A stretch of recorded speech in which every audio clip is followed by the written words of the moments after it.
Hello everyone, this is ArchitecturalGlassDetailer. Today I'm gonna be presenting what I call Architectural Glass Traveler episode 106. We are in Nagoya City, Japan, at a place called Oasis 21. The glass work that we're gonna be focusing on is the large oval glass roof with a water feature in the middle. And the glass roof here is a kind of glass that we can walk on. The transparent area is clear glass containing around 10 cm deep artificial pond, and the translucent part is where people can walk on. This is the pond that we're talking about and the walkway enclosing it. There are three important things to talk about: supporting structure, glass material, and glazing system. Let's talk about the supporting structure first. The material of the supporting structure is steel. If we look at the structural hierarchy of what's supporting glass, the primary structure is equipped with tension and compression members to minimize the steel depth, and it looks aesthetically nice. The secondary steel is running lengthwise to support the tertiary steel that is framing all glass joints. The glass is connected to this steel easily with glass bolt and stainless steel anchor. Steel members are connected with bolting system, which is easy to work with on site. Now let's talk about glass material. There are three things about glass that I want to point out: the glass strength, anti-slip property, and how the glass gonna look. Normally glass floor is laminated glass, which is composed of more than 2 layers of the glass. It can be 3 layers of 8 mil, 10 mils, or 12 mil, or even 3 layers of 12 mil with one additional 10 millimeter top glass, which is used for the protective surface purpose. The glass used is normally heat-treated glass. It can be heat-strengthened or fully tempered. However, the final glass makeup, in terms of glass thicknesses, how many layers of the glass, and what kind of heat treatment, have to be verified by engineering calculation based on the glass size and the design load. Another important component of the laminated glass that is used for horizontal glazing is the type of the interlayers. The INP interlayer should be used instead of conventional PVB interlayer. The INP interlayer provides better stiffness and, most importantly, the post-break behavior of the laminated glass. Meaning that, in worst case scenario, if all layers of the glass are broken, the glass panel will remain in place. In the picture, this is the breakage of laminated glass 12 plus 12 fully tempered. It fell from the rack due to the wind. So both layers of the tempered glass are broken. They broke into small pieces, as the fully tempered glass should be. They are still laminated, but not in the form of glass panel anymore. The INP interlayer can prevent this thing from happening. If all the layers of the glass are broken, the laminated glass can be still in a form of glass panel. Now we move to anti-slip property, which is required when we use glass as a walkable material, especially with the exterior use that is exposed to the weather. There are two ways to add anti-slip property to the top surface of the glass: acid etching or ceramic frit by using anti-slip ink. In this case of Oasis 21, I think they combine these two together. The most important property of the glass, as we use this unconventional material as a walkable part, is visual property. The glass should be as clear as possible in the water containing part, and it should look nice as well in the translucent part. Using multiple layers of conventional clear glass leads to a highly visible greenish. We will see it at the glass edges and also the glass panel, so low iron glass is needed in order to minimize this visual impact.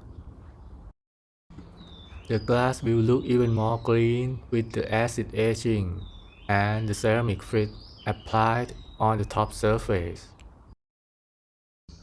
Not only the anti-slip property that acid etching process provides, but also the slight level of translucency that makes the glass look less scary to walk on for the public use like this. Now let's talk about the glazing system. Surprisingly, the glazing system is not a conventional linear frame system, even though this is a project that is done in year 2002. The selected glazing system is glass bowl, with a sophisticated technique of having a bowl embedded inside laminated glass, so that the top surface of the glass is just glass, not a metal. Speaking about this technique, I have to remind you that there are three types of the glass bowl: flat cap, countersunk, and undercut, as you can see in this drawing. But when it comes to the glass floor, there are only two types that can be used. Flat cap glass bowl cannot be used because it cannot provide the flush surface to the glass floor. And this detail shows how glass bolt can be used without spider fitting. It can be simply used with a stainless steel anchor, just like that. The glass is fixed to the steel structure by stainless steel anchor without any spider fitting, so the look is still minimal. This shows how good the designer knows about point fix system. It doesn't have to always be a spider fitting when it comes to the glass bolt. This glass bolt system provides a small gap between glass panels, so you can see a perfectly thin butt joint. And the suitable silicone color for this heavy duty work is solid black. This slick image cannot be achieved by conventional linear frame support or aluminum frame, because by doing that, what you're gonna see is a black strip of the structural silicone behind the glass, and the joint will look even larger than normal. Before ending this episode, I want to present you the glass that are used in other glass floor projects, so that you can have ideas of how glass should be for your glass floor project. The first one is classic Stair in Apple Store, Osaka. This is laminated glass composed of 4 layers of low iron glass. The top and bottom layers of the glass are not the same in thickness to those in the middle. It depends on the strategy of engineering calculation and how is the glass going to be used with the glass fitting. For the anti-slip property, the small and consistent grain pattern provides a textured surface, while acid etching helps adding matte surface on it. This is suitable for interior use. It looks like translucent. The glass is fixed at the edges by edge supporting fittings embedded in between glass layers while glass laminating process. The next project is interior use as well. It is 3 layers of 12mm tempered glass. It's a clear glass with a use of frosted interlayer to provide a look that is not too exciting. Due to the use of conventional clear glass, you can see that it's more green compared to the previous one. The glazing system of this project is the use of countersunk glass bowl with the spider fitting.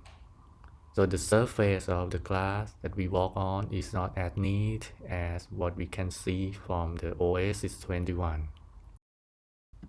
But it is safe for the floor function. The next project is exterior glass floor. This laminated glass is composed of 4 layers of 12mm low iron glass.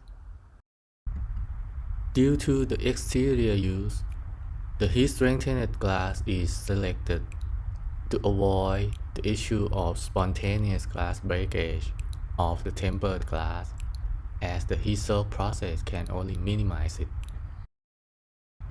The anti-slip property is achieved by using of the patterned glass with the acid etching on it.